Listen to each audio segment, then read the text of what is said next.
2 দিন যাবৎ সিজনাল ফ্লুতে খুবই বাজে অবস্থা হয়ে গেছিল।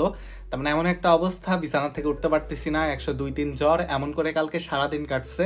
এখন একটু ভালো পরিস্থিতি, এখন তাও হচ্ছে কানে ব্যথা হয়েছে ঠান্ডার কারণে, যা জানতে পারলাম। একটু আর কি সলিউশন চাইলাম। এখন আমাকে সলিউশন দেওয়া হয়েছে, নাকে হচ্ছে ভাপ নিতে হবে মেন্থল দিয়ে, এই জিনিসটা করতে হবে। সেই সাথে আমার হচ্ছে গরম কাপড়ের ছ্যাঁক দিতে হবে।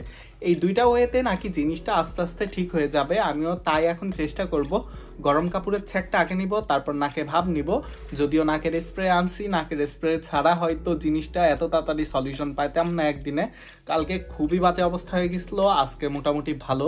ভিডিও কই থেকে করবো, তার মানে আমার নিজের যে অবস্থা হয়েছিল কথাই বলতে পারতেছিলাম না। সারাদিন শুধু ঘুমাইছি, মনে হয় 3-4 ঘন্টা জেগেছিলাম, তাছাড়া 24 ঘন্টায় পুরাটা 21-22 ঘন্টায় ঘুম। ইস্ত্রি লাগবে, ইস্ত্রি দিয়ে হচ্ছে আমি এখন এই কাপড়টা গরম করব। ইস্ত্রি দিয়ে করাটাই আমার কাছে এখন ইজি মনে হচ্ছে, কারণ নাই হচ্ছে চুলার উপরে কড়াইয়ের উপর দিয়ে তারপরে গরম করতে হবে। জিনিসটা একটু পেইনফুলি লাগতেছে। এখন ইস্ত্রি দিয়ে জিনিসটা দেখেই গরম করে নিই। ইস্ত্রিটা 1 মিনিট মতো রাখবো, তারপর গরম করব। এই যে ইস্ত্রি গরম হয়ে গেছে, এখন হচ্ছে কাপড়টা একটু গরম করতেছি, যতদূর গরম করা যায় আর কি। গরম করার পরে জিনিসটা হচ্ছে আমি কানে ধরবো, দেখি তারপরে কেমন রিলিফ দেয়। আমি শুনলাম জিনিসটা করলেই নাকি রিলিফ দেবে, যদিও ব্যথা যদি বেশি ওঠে আবার নাপা খাইতে হবে। কালকে নাপা 1 mg খাইতে হয়েছে আমার, এমন পরিস্থিতি হয়ে গেছিল, মানে এতটা ব্যথা। যদিও তার কিছুক্ষণ পরেই জ্বরটা একদম ঠিকঠাক। এই যে জিনিসটা ভালোই গরম হয়ে গেছে, আমি এখন হচ্ছে কানের উপর জিনিসটা ধরে রাখছি, ছ্যাঁক দিচ্ছি। এই সিজনাল ফ্লুতে কি আর করব, এখন এই কানের ব্যথা সারানোর এটাই সলিউশন।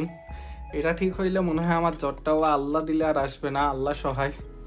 আজকে 2টা দিন যা ভোগ করলাম।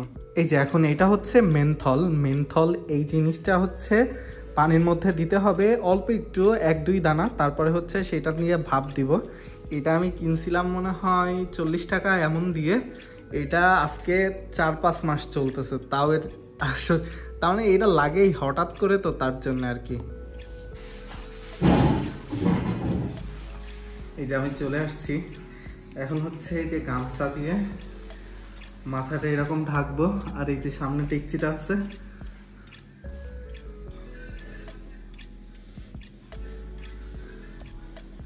অ্যান্ড ফাইনালি একটা ফিক্সো, একটা মোনাস্টেন আর একটা নাপা এক্সটেন্ড খাইয়ে নেব। এটা খাইলে আর কি মোটামুটি ওষুধ খাওয়া শেষ। আর লাস্টে নিব হচ্ছে ফ্লোনাসিন, এটা হচ্ছে একটা স্প্রে, নাসাল স্প্রে। এইটা হচ্ছে আমার হালকা একটু নাকে অ্যালার্জি জাতীয় সমস্যা হয়, তখন এই জিনিসটা ডাক্তার দেয় আর কি 2 মাসের জন্য। এই জিনিসটা এখন রয়েছে, এটা নিলে আর কি জিনিসটা তাড়াতাড়ি রিলিফ পাওয়া যায়। তাহলে দিনে একবার নিতে হয় আর কি রাতে। এটা নিলে হয়তো আজকের মতো আর নিতে হবে না। যাই হোক, যারা আল্লাহ হাফেজ, কোনো ভ্লগ করতে পারতেছি না, দেখা হবে পরের কোনো ভিডিওতে ভালো কিছুই।